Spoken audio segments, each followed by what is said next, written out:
Ayan po, mga kabunyog, mga kababayan. Nagkalaglagan po, nilaglag po ni Salvador Panelo.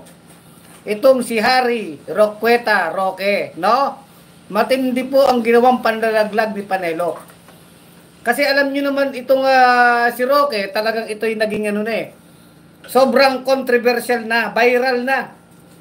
Nag-viral na po si Roque sa sambayan ng Pilipino. At marami na pong nanggigigil dito, gusto na itong tirisin, ano? Alam niyo yung baboy na ano, gusto nang sinisibat ng ano, no? Yung parang aswang na baboy damo. Alam niyo yon sa mga horror movie.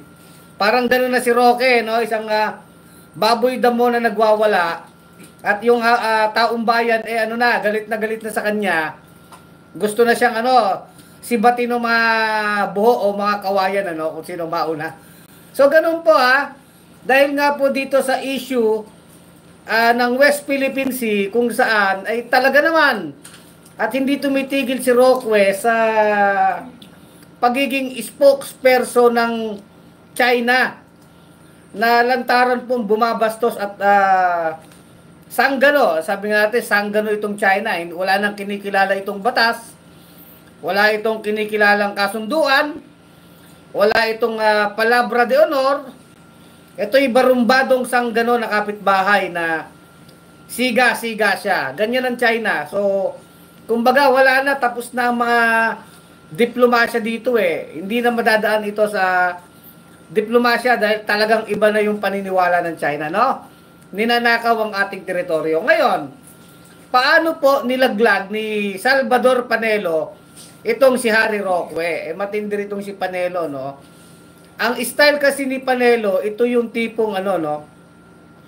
Kung si Roque ay agitated, na talagang maingay ang bibig nito, itong si Panelo, nagkakalkula ito eh. Talagang magaling din ito na sa larong trapo. So, si Panelo nagkakalkula.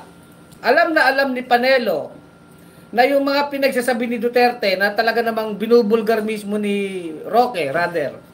Yung mga pinagsasabi ni Roqueta, ni Roque, ay talagang nakakasira po. Totoo naman eh, no?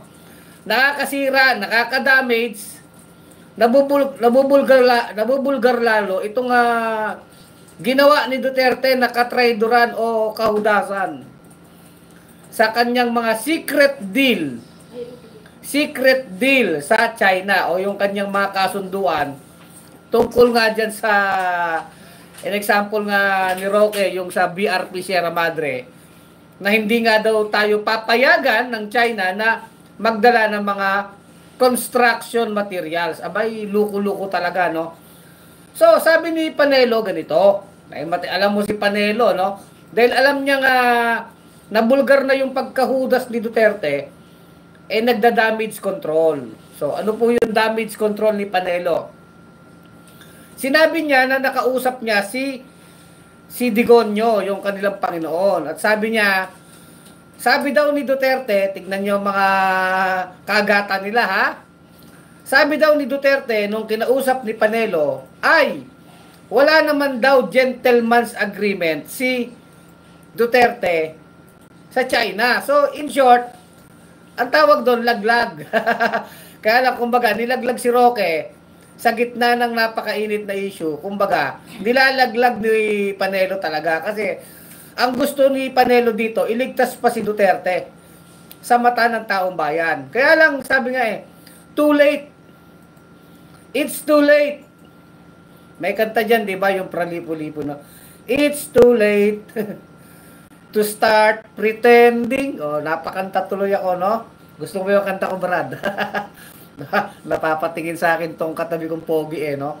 Wala nang April Fool's Day ngayon, Totoo na sinasabi ko, mga pogi kayo. So anyway, it's too late to start pretending. Ang kanta natin.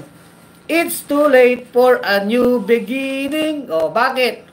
Bakit huli na ang lahat, Panelo?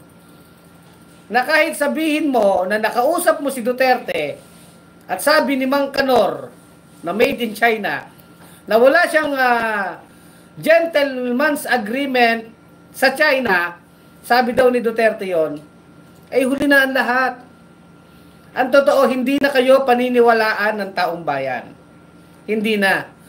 Dahil kahit ano pang sinasabi mo, Panelo, sa pagkatabil ng bibig ni Roqueta, at mismo ito kasi ang pinaka-problema ni Duterte, yung China po yung nagre-reklamo at umaangal at sinasabi at dinidiin ng China na talagang may deal daw. Sabi nga ng China, tayo daw ang hindi sumusunod sa kasunduan. Pues, ganito lang yon. Maaring ang may kasunduan talaga. Ang problema lang ng China, dito, ganito. Ang problema nitong sangganong China na to, ang kanyang kadil, ang kanilang kausap dyan sa agreement na yan, ay hudas ng Pilipinas. So, lumalabas, ano man ang pinasok na kasunduan ni Duterte sa China, na yan ay talagang nakita ng taong bayan na nagbebenta sa ating sa karapatan ng mga Pilipino, nagbebenta sa soberanya at sovereign rights ng Pilipino sa ating mga teritoryo, ay hindi po yan tinatanggap ng sambayan ng Pilipino. Anumang kasunduan ni Judas ay para kay Judas lamang. Hindi yan kasama ang tao. Kung si Judas ang nadulas at nakipagkasundo sa mga sanggano, ang mga matitinong Pilipino, ang mga makabayang Pilipino, ay walang pakialam dyan sa kasunduan na yan. Yan ang dapat malaman ng China. At ang pinakamagandang ang gagawin ng China actually, ay ipakita nila itong kasunduan na to. Kasi ang sinasabi ni Harry Roque, yan daw kasunduan na yan ay oral. Oral lang o verbal. Pero alam nyo naman, pagka naman kasi diplomacy, kahit naman sinabi mong verbal yan o oral yan, meron pa rin dapat written. Hindi naman yan literal na usapang tambay lang no? Sa bagay talaga ng mga ugaling tambay si Kanor. Whether it's oral na verbal or oral na may sinulat, hindi na mahalaga sa sambayan ng Pilipino. Ang mahalaga na lang dito, na booking na ang administrasyon ni Duterte ay naghudas. Yun na po, maliwanag na yun Kasi dinedeny din naman ni Erap. Di ba? Sabi ni Erap, sabi ng mga anak ni Erap, hindi tatay namin ang naghudas Lalo namang hindi ang Pinoy administration. Bakit naman po hindi ang Pinoy administration? Ang Pinoy administration nga ang naghabla Kumbaga, dinimanda na nga natin yung sanggano na yan at nanalo na nga tayo.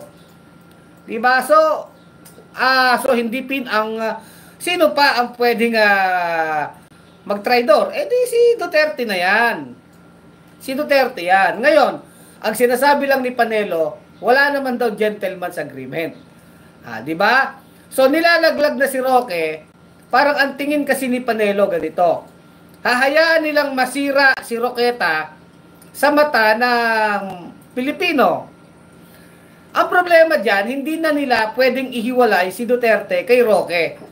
Dahil unang-una, Panelo, kala ko ba magaling sa chess move ang Tatay Digonyo nyo? Bakit parang kayo mismo ang nagse-self-destruct? Nangyayari kasi nagse-self-destruction po itong mga tao ni Duterte, kasama si Duterte. No, bakit ka mo na hindi na maniniwala ang tao sa sinasabi ni Panelo na wala talagang gentleman's agreement si Duterte? Mismong China nang ang nagsasabi at mismong si Roque na. Pangalawa, ang motibo ni Panelo dito ay iligtas na lang si Duterte sa kahihiyan. Ang problema, inililigtas niya si Duterte sa kahihiyan, pero si Panelo, number 1 din sinungaling. Kumbaga, kung ang isang Judas, ipagtatanggol siya ng isa pang Judas, sinong maniniwala sa mga Judas? Di wala, di ba? Buti sana kung matinong tao si Panelo, di ba? Kung matino yan na opisyal ng gobyerno. Kitang-kita na naman natin si Panelo na sa panahon ni Duterte talagang himod aso siya, di ba? Na anong gagawin ng China, iisa naman sila. So, sabi nga nila, birds of the same feather. Pero ito, hindi ito mga birds Ano bang tawag natin sa kanila? Buhaya. Buti pa yung birds di ba? Di ba? Oh, birds of the same feather flocks together. Eto, hindi na lang birds, sindikato. Kaya lang, ang ginagawa ni Panelo, damage control. It's too late. Pane, no? Ngayon, kasi itong si Roqueta ay, dati itong spokesperson ng Malacanang. Oh. Presidential spokesperson. Oh, di ba? So, madaming alam talaga si Roque. Ang problema, nadulas si Roque. Si Panelo rin, dati din siyang spokesperson ni Duterte. Di ba? Kaya lang, siyempre, si Panelo, mas nagkakalkula ito calculating itong si Panelo. Si Roque kasi, bombastic ito no? Para to nagwawalang baboy damo sa gitna ng kagubatan. Ha? Alam mo yung baboy damo na unga ng unga, umuunga ba? Yung umuungol na baboy damo, nagwawala, no? At hinahabol na siya ng taong bayan, sisibatin na siyang gano'n. Hinahanap na kumbaga pinaghahanap na si Roque, galit na yung mga tao. Kasi nalaman ng mga Pilipino na kayo pala ang Judas. O, si Duterte pala ang Judas. Ang pinakamagandang gawin ng China dyan, ilabas yung kasunduan ni Duterte. Ganun lang. Kasi anumang salita ng China, kayo hindi tumutupad sa kasunduan. Simple lang yan. Ang dami pong sinasabi, ilabas nyo yung kasunduan nyo with Duterte. Ganun lang kasimple yun, di ba? O, sabi ng China, may kasunduan sila na pagkain lang. O, at sabi din ni Roque, pagkain lang at tubig ang pwede dyan sa BRP Sierra Madre. Ilabas nyo. Ilabas dapat ng China yung kasunduan niya kay Duterte. O, pag inilabas na yan, di sama-sama na silang itatakwil ng sambayan ng Pilipino. Matindi po ang ginagawa at pinapakita nila sa atin. Ngayon, yung damage control ni Panelo ay wala nang magagawa yan. Ang reaksyon nga lang ni Roque, alam niyo ang sagot ni Roque, ito maganda. Ano ang reaksyon ni Roque? Ano ang reaksyon ni Roque sa sinabi ni Panelo na in fact sabi pa nga ni Panelo, yung mga nagpapakalat ng fake news na yan ay gusto lang ng kasikatan o nagpapapansin lang. Ini-interview siya ni Karen Davila, di ba? Ang sagot ni Roque, tama, wala naman talagang gentleman's agreement na specific. Kita mo tong baboy na to, nagpapalusot ka pang baboy ka, uling-uli ka na sa bibig mo, ikaw ang gumamit ng salitang gentleman's agreement. Hindi naman daw pinag-uusapan, specifically yung Ayungin Shoal. Di ba napakasinungaling? Ikaw nga ang nagsabi na papayagan lang ng China ang dalhin sa BRP Sierra Madre ay tubig at pagkain, tapos sasabihin mo walang kinalaman sa Ayungin Shoal.